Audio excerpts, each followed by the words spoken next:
Salam sejahtera bagi kita semua.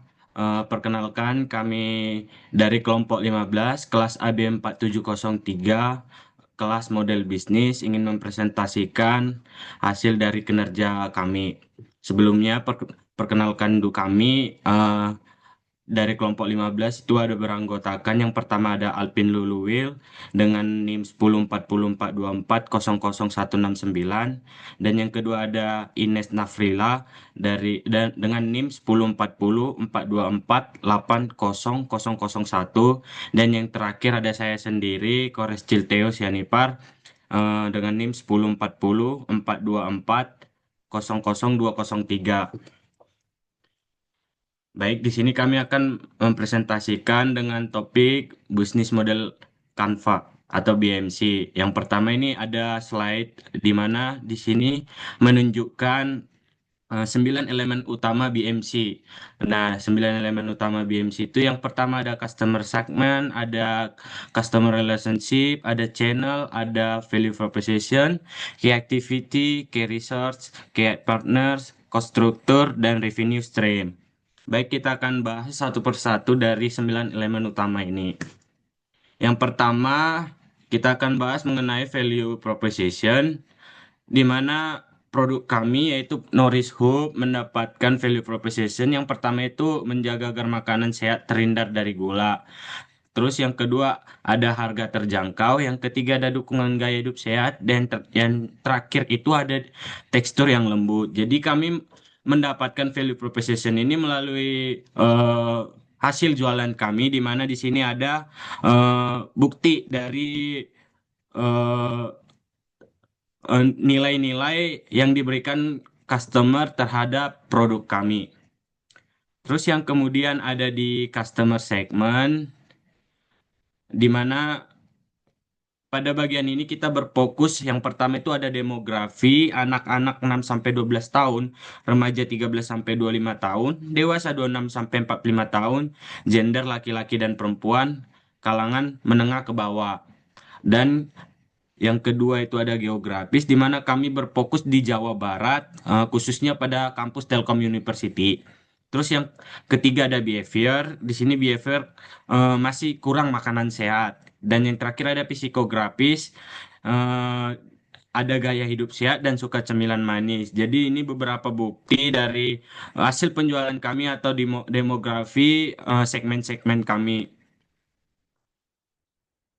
Kemudian ada bagian channel di mana di sini ada WOM atau langsung secara langsung mulut ke mulut, terus sosial media, dan yang ketiga itu kami menitipkan dagangan kami ini di warung.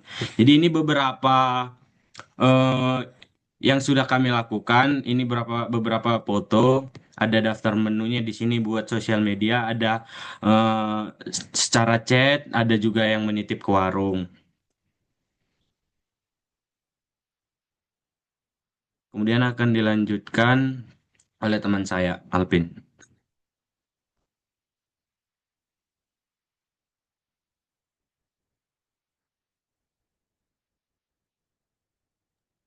Oke, baik selanjutnya di sini saya akan membahas tentang customer relationship.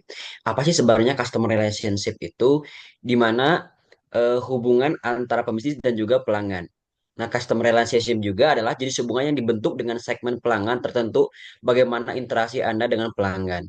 Nah, jadi kami di sini salah satu poinnya adalah di mana menyediakan customer service untuk komplain dan masukan. Dilihat di foto sebelah kanan ini adalah bentuk contoh dari bentuknya servis kami kepada pelanggan gitu. Next. Nah, di sini adalah revenue stream. Apa sih sebenarnya revenue stream itu? Di mana revenue stream sendiri adalah cara bisnis menghasilkan uang dari setiap segmen pelanggan atau enggak dari mana uang itu datang gitu. Nah, salah satunya di sini kami ada dua poin. Yang pertama adalah penjualan puding susu selaku produk utama kita sendiri. Yang kedua adalah penjualan susu jelly dan termasuk dari produk kami juga sendiri. Next. Oke, yang selanjutnya adalah key resources.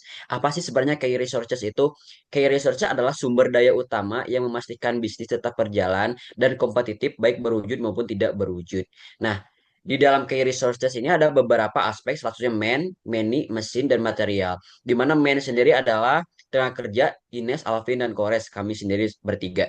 Nah, selanjutnya adalah many. Di sini totalnya dia adalah 130.000 dan mesin adalah panci listrik dan juga kulkas dan materialnya adalah puding, susu jelly, air cup dan sendok. Next.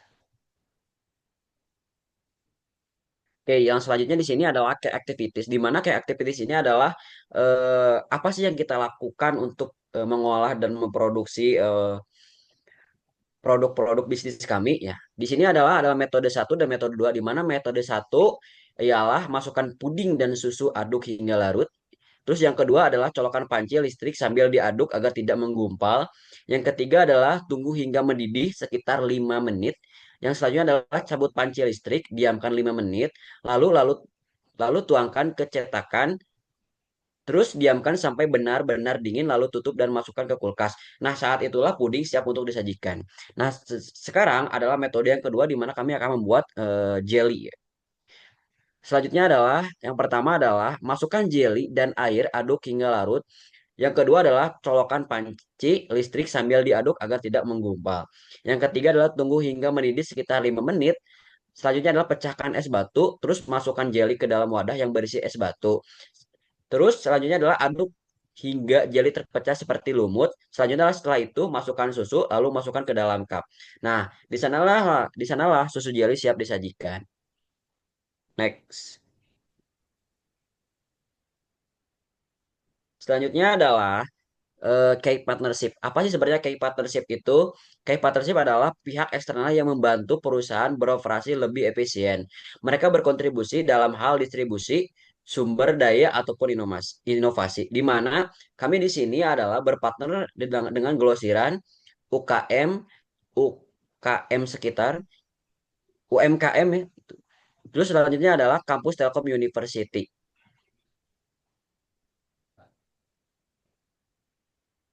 Next. Oke, berikutnya ada cost struktur. Di mana cost struktur ini ada fixed cost dan variable cost. Fixed cost-nya sendiri ada panci listrik dengan harga 50.000, variable cost-nya itu puding susu dengan harga 26.000, susu AHT 44.000, cup plus sendok 50.000 dan listrik 10.000 ini untuk satu kali pembuatan tiga kali pembuatan puding selama ini. Berikutnya ada laba rugi, di mana laba rugi ini kita mendapatkan pendapatan sebesar 210 dari penjualan 30 cup dan eh, apa ya harga pokok penjualannya itu sekitar 7.000 dan laba kotornya HP mohon maaf cost fixed co- eh, fixed cost dan variable costnya itu sekitar 180.000 sehingga kita menghasilkan laba bersih sekitar 30.000.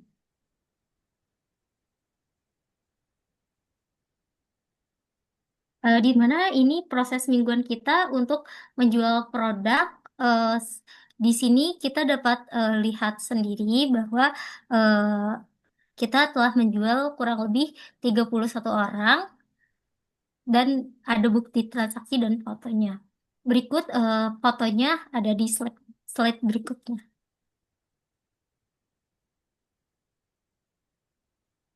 Nah, ini adalah salah sa- eh, ini adalah customer-customer kita yang telah membeli puding susu, di mana ada yang membeli dengan harga yang cash dan ada yang transfer. Nah, di sini ada dewasa, remaja, hingga anak perkuliahan.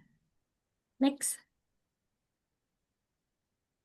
Oke, mungkin segitu saja presentasi dari Norisub. Terima kasih. Wassalamualaikum warahmatullahi wabarakatuh.